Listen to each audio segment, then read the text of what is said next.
നിന്റെ വീട്ടിലേക്ക് മടങ്ങി ചെല്ലുമ്പോ നിന്റെ ഭാര്യയുടെ കൂടെ നിന്റെ ബെഡ്റൂമിൽ വേറെ ഒരു പുരുഷനെ കണ്ടാൽ സാരമില്ല എന്ന് നീ പറയുമോ? പ്രശ്നമില്ലെന്ന് നീ പറയുമോ? കുഴപ്പമില്ലെന്ന് നീ പറയുമോ?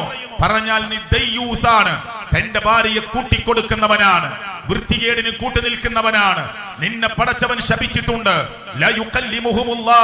അല്ല ഒരു കൂട്ടം ആളുകളോട് സംസാരിക്കുകയില്ല യൗമൽ ഖിയാമ, ഖിയാമത്ത് നാളിൽ. വലാ യൻദുറു ഇലൈഹിം, അല്ലാഹു അവരിലേക്ക് നോക്കുകയില്ല. വലാ യുസക്കീഹിം, അല്ലാഹു അവരെ സംസ്കരിക്കുകയില്ല എന്ന് പറഞ്ഞിട്ട് അല്ലാഹുവിന്റെ പ്രവാചകൻ എണ്ണി പറഞ്ഞ 3 ടീമിൽ ഒന്ന് അൽ മുസ്ബിൽ എന്നാണ്.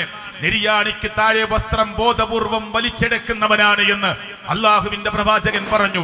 രണ്ടാമതായി പറഞ്ഞത് വൽ മന്നാൻ, ചെയ്ത ഉപകാരങ്ങളെ എടുത്തു പറയുന്നവനാണെന്ന് പറഞ്ഞു.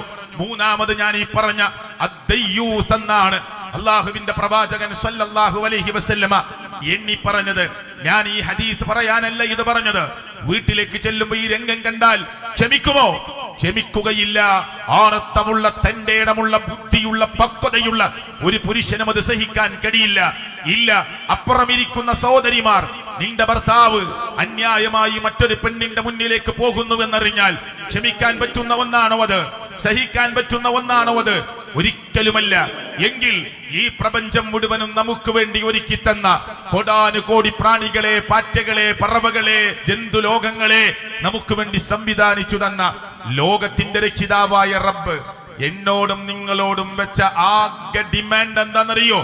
നിങ്ങളെ ഞാൻ ഭൂമിയിലേക്ക് വിട്ടത് എന്നെ ആരാധിക്കാൻ വേണ്ടിയല്ലാതെ. ഞാനിതാ ഭൂമിയിലേക്ക് മനുഷ്യരെ നിങ്ങളെ സൃഷ്ടിച്ചു വിട്ടിട്ടില്ല, ജിന്നുവർഗമേ നിങ്ങളെ സൃഷ്ടിച്ചു വിട്ടിട്ടില്ല.